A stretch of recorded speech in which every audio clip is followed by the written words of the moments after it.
Ira Puspadewi sebelumnya adalah Direktur Utama PT Angkutan Sungai dan Penyeberangan atau PT ASDP pada periode 2017 hingga 2024. Di bawah kepemimpinannya, PT ASDP selalu mencetak laba hingga ratusan miliar rupiah per tahun, bahkan di masa pandemi COVID sekalipun.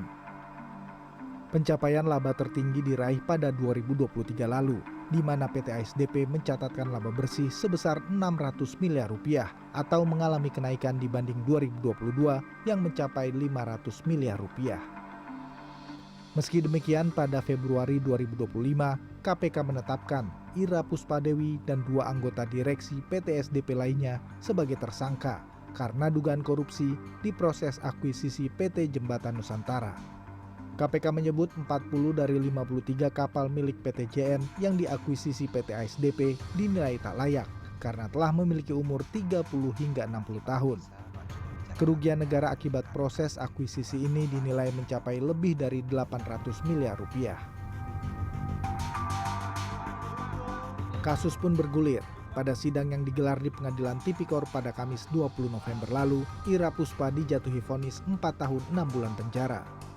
Dalam pertimbangannya, majelis hakim menyatakan perbuatan terdakwa dalam proses akuisisi menguntungkan pemilik PT JN, diantaranya lantaran PT ASDP juga harus menanggung hutang PT JN senilai lebih dari 500 miliar rupiah usai proses akuisisi. Kerugian negara akibat aksi korporasi ini ditaksir sekitar 1,25 triliun rupiah. Putusan ini jauh lebih ringan dari tuntutan jaksa yang sebelumnya menuntut para terdakwa dengan hukuman 8 tahun penjara. Sebelum vonis dibacakan Hakim Sunoto, terdapat dissenting opinion atau perbedaan pendapat antara majelis hakim. 2 hakim anggota berpendapat para terdakwa bersalah karena proses akuisisi senilai 1,27 triliun rupiah tidak dilakukan dengan prinsip kehati-hatian tanpa adanya upaya menawar harga, mempertimbangkan kondisi puluhan kapal yang telah berusia tua. Sementara Ketua Majelis Hakim Sunoto berpendapat, kerjasama usaha dan akuisisi yang dilakukan oleh para terdakwa termasuk ke dalam bisnis judgment rule yang seharusnya tidak bisa dijerat pidana selama dilakukan tanpa kecurangan dan benturan kepentingan. Hakim Sunoto beranggapan tidak ada niat jahat atau kesengajaan yang dilakukan para terdakwa untuk merugikan negara. Menyikapi kasus ini pada Selasa 25 November, Presiden Prabowo Subianto melalui Mensesnek mengumumkan rehabilitasi bagi Ira dan 2 terpidana lainnya. Menteri Hukum Supratman Andi Aktas yang ditemui di kantornya Rabu siang memastikan marwah lembaga penegakan hukum tidak akan tercoreng setelah 3 surat sakti berupa amnesti, abolisi, dan rehabilitasi dikeluarkan Presiden Prabowo untuk terdakwa kasus korupsi sepanjang 2025. Nah, tapi kalau ini kan rehabilitasi karena hak subjektif ataupun hak istimewa presiden yang digunakan. Karena itu prinsipnya tidak ada masalah. Tidak ada masalah dengan proses penegakan hukum selanjutnya. Tidak akan berpengaruh apa. Artinya dengan ini apa pertimbangan Bapak Presiden? Ya Bapak Presiden lah ya, karena memang satu-satunya memiliki hak istimewa.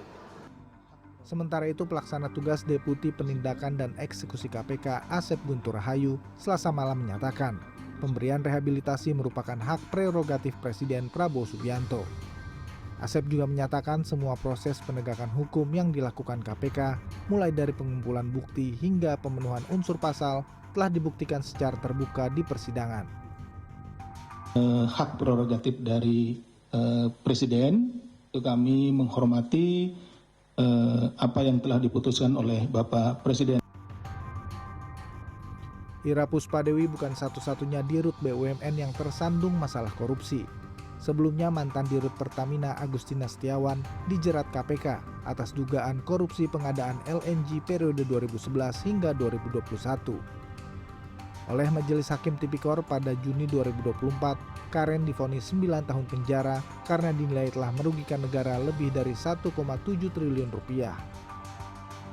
1. Menyatakan terdakwa Galela Karen Kardinah alias Karen Agustiniawan tersebut di atas terbukti serasa dan meyakinkan bersalah melakukan tindak pidana korupsi secara bersama-sama dan berlanjut. 2. Menjatuhkan pidana kepada terdakwa oleh karena dengan pidana penjara selama 9 tahun dan denda sejumlah 500 juta rupiah. Dengan ketentuan apabila denda tersebut tidak dibayar diganti dengan pidana kurungan selama Tidak terima dengan vonis tersebut, Karen pun mengajukan banding hingga tingkat kasasi. Namun pada tingkat kasasi pada Februari 2025 lalu, Mahkamah Agung justru menjatuhkan vonis yang lebih berat, yaitu 13 tahun penjara ditambah denda Rp650 juta, subsidiar 6 bulan kurungan kepada Galaila Karen Kardinah atau Karen Agistiawan. Tim Liputan CNN Indonesia.